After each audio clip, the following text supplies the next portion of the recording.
Assalamualaikum warahmatullahi wabarakatuh. Halo, nama saya Kalila Aderabella Usman dari kelas 10 IPA 1. Hari ini saya akan membahas materi PAI bab 1 kelas 10 yang berjudul Asmaul Husna. Apa itu Asmaul Husna? Secara bahasa, Asmaul Husna terdiri dari dua kata, yaitu asma yang berarti nama-nama dan husna yang berarti baik atau indah. Jadi, Asmaul Husna berarti nama-nama yang baik dan indah.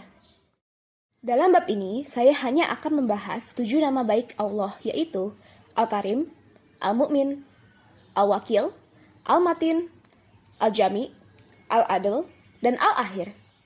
Apa sih makna Asmaul Husna yang sudah saya sebutkan tadi? Cari tahu yuk. 1. Al-Karim. Dari segi bahasa, Al-Karim berasal dari kata karama, yang bermakna kemuliaan. Sebagai asma Allah Subhanahu wa taala, Al-Karim berarti yang maha mulia.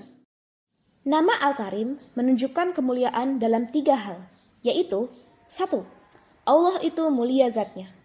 Ia tidak memiliki cacat dan kekurangan. Zat Allah Subhanahu wa taala adalah sempurna dan tidak dimiliki oleh makhluknya. 2. Allah Subhanahu wa taala itu mulia dalam sifatnya. Ia tidak memiliki sifat jelek sedikit pun. 3. Allah Subhanahu wa taala itu mulia dalam perbuatannya. Setiap perbuatan Allah Subhanahu wa taala pasti bermanfaat bagi makhluknya. 2. Al-Mu'min. Al-Mu'min berasal dari kata amina, yang berarti pembenaran, ketenangan hati, dan aman. Sebagai nama Allah Subhanahu wa taala, Al-Mu'min berarti maha pemberi rasa aman. Kehidupan manusia selalu diliputi dengan gangguan, cobaan, dan ketakutan yang dapat mengganggu ketentraman hati. Golongan itu bisa bersifat batiniah, dorongan hawa nafsu atau gangguan psikologis, dan lahiriah, gangguan orang jahat, binatang buas, bencana alam, dan lain-lain. Allah Subhanahu wa taala dengan asma Al-Mu'min adalah satu-satunya zat yang dapat menghadirkan ketenangan dan keamanan bagi manusia. 3. Al-Wakil. Kata Al-Wakil berasal dari akar kata wakalah, yang pada dasarnya memiliki makna mewakilkan atau mengandalkan kepada pihak lain tentang urusan yang seharusnya ditangani oleh yang mengandalkan. Dengan nama Al-Wakil menunjukkan bahwa Allah Subhanahu wa taala maha mewakili atau memelihara. Menjadikan Allah Subhanahu wa taala sebagai Al-Wakil berarti seseorang harus meyakini bahwa Allah Subhanahu wa taala adalah zat yang mewujudkan segala sesuatu yang terjadi di alam raya ini. Semua fenomena kehidupan di alam semesta terjadi atas kuasa dan kehendak Allah Subhanahu wa taala, seperti pergantian siang dan malam. 4. Al-Matin. Al-Matin berarti maha kokoh, dapat pula berarti yang maha kuat, semakna dengan Al-Qawi yang maha kuat, Al-Aziz yang maha perkasa, dan Al-Qadir yang maha mampu berkuasa. Dengan nama Al-Matin menunjukkan bahwa Allah Subhanahu wa taala mampu memperlakukan perintah dan ketentuannya kepada semua makhluk tanpa ada satupun yang dapat menghalangi. Di antara bukti kemahakuatannya adalah dia mampu memberikan rizki kepada semua makhluk di alam semesta ini, dan dia mampu membangkitkan manusia pada hari kebangkitan setelah tubuh hancur lebur. 5. Al-Jami. Al-Jami berasal dari akar kata jama'ah, yang artinya mengumpulkan.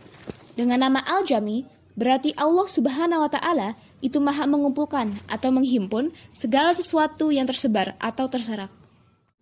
Seluruh isi alam semesta ini dikumpulkan oleh Allah Subhanahu wa taala dengan tertib dan rapih. Benda-benda langit dan bumi dikumpulkan serta beredar sesuai dengan tugasnya masing-masing atas perintah Allah Subhanahu wa taala. Kekuasaan Allah Subhanahu wa taala mengumpulkan segala sesuatu adalah bukti bahwa kekuasaan Allah Subhanahu wa taala itu mutlak. 6. Al-Adl. Al-Adl artinya maha adil. Secara bahasa, Al-Adl berasal dari kata adalah yang berarti lurus atau sama. Allah Subhanahu wa taala maha adil dan keadilannya bersifat mutlak. Tidak ada sedikit pun keraguan. Tidak pula dipengaruhi oleh apapun atau siapapun. Keadilan Allah Subhanahu wa taala itu berdasarkan ilmunya yang luas, sehingga tidak mungkin salah. Berbeda dengan keadilan menurut manusia, berdasarkan pada ilmu yang terbatas dan belum tentu selalu benar. 7. Al-Akhir. Al-Akhir artinya Allah Subhanahu wa taala Maha Akhir, yang tidak ada sesuatu pun setelah Allah Subhanahu wa taala. Dia Maha Kekal ketika semua makhluk hancur. Kekekalan Allah Subhanahu wa taala tidak ada batasnya. Sifat kekal hanya dimiliki oleh Allah Subhanahu wa taala, dan Dia berkehendak untuk menetapkan makhluk yang kekal dan yang tidak kekal. Seperti Allah Subhanahu wa taala menjadikan kekal surga dan neraka, serta apa-apa yang ada di dalamnya. Namun, demikian, sesungguhnya zat dari makhluk tersebut adalah fana atau sementara, karena sifat kekal tidak dimiliki oleh makhluk. Sekian dari video ini. Terima kasih atas perhatiannya. Wassalamualaikum warahmatullahi wabarakatuh.